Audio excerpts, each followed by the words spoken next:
बंगोपसागर में बात्यार संभावना तेबे एही बात्या आंध्र प्रदेश मुहां हेबा संभावना अधिक। ओडिशा रे केवल रहिबो वर्षार प्रभाव। विशेषकर 27 रु 29 मध्य मालकानगिरी कोरापुट रे अति भारी वर्षा और दक्षिण एवं उपकूल ओडिशा रे मध्यरु प्रबल वर्षा संभावना। जदि आमे आजिर सिनेप्टिक चार्ट देखबा गोटे भर्टिसिटी आमे जोटा कहूचे भर्टिसिटी चार्ट सेठी जदि आपण देखिबे भर्टिसिटी धीरे धीरे स्ट्रांग होबार लागिছে এবং जो आरब सागर अवपात रहितला এবং उभय अवपात जदि आपण गतकाली देखुथिबे उभयर जो भर्टेक्स चार्ट रहितला गोटे समिश्रण आकार रहितला किंतु जेहेतु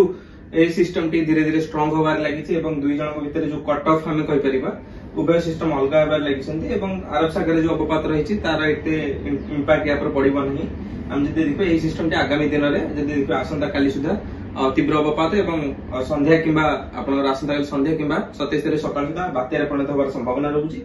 तो समान समय आपण जदि सैटेलाइट तथ्य मध्ये देखुचंती आपण जणा पडुछि कि हमर जो कोहे कि बादल खंड गुड़िकर एकत्रीकरण जदि देखिए वर्तमान आपन दक्षिण अंडमान तथा संलग्न दक्षिण पूर्व बंगोपसागर देखिया मिलुछि जहाकि परवर्ती समय आपन धीरे धीरे पश्चिम उत्तर पश्चिम दिगरे गति करी केंद्रीय आंध्र प्रदेश तथा संलग्न जो उत्तर आंध्र प्रदेश अंचल रही से धीरे धीरे मूवमेंट करिवो। इनिशियली हम जदि मॉडल मानकर पूर्वानुमान देखिबा आपण देखिपथि ECMWF मॉडल जो आकलन रही तार फॉर्मेशन एरिया सेम रहउछि एवं तापरे से माने इंडिकेशन करछन्ती पश्चिम उत्तर पश्चिम दिगरे गति होछि केंद्रीय बंगोपसागर पर्यंत तापरे उत्तर पश्चिम दिगरे आपनकर गति करूछि टुवर्ड्स आपनकर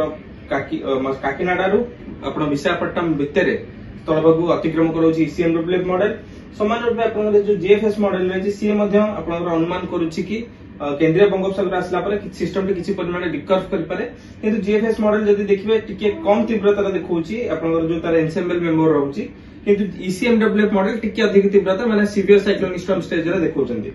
समान रूपे आपनकर जो गूगल रो मॉडल रही सी मध्ये गोटे सेही सिस्टम टेकु आपनकर काकीनाडारु नै विशाखापट्टनम मध्य रे स्थलभागु अतिक्रम करूछि। तेबे गोटे जिंस देखिबार अछि जदि आपण देखि पारथिबे उभय मॉडल रे तीनटा जाक मॉडल जदि देखिबे आपण आउ गोटे सिस्टम से देखौछि आपण 1 नवेम्बर पाखापाखी आउ गोटे सिस्टम आपनकर अंडमान सागर पाखापाखी फॉर्मेशन होबार संभावना रहउछि। उभय गूगल मॉडल एवं ECMWF एवं GFS मॉडल तीन जन जाक आपण इंडिकेशन करूछन्ती किंतु सेटा एते घनीभूत हेबो कि नै आगामी दिन जना पड़िबो। वर्तमान हम जदि फोकस करबा एई सिस्टम ऊपर रहबो जोटा फॉर्मेशन होउछि एवं ता व्यतीत जदि देखिबे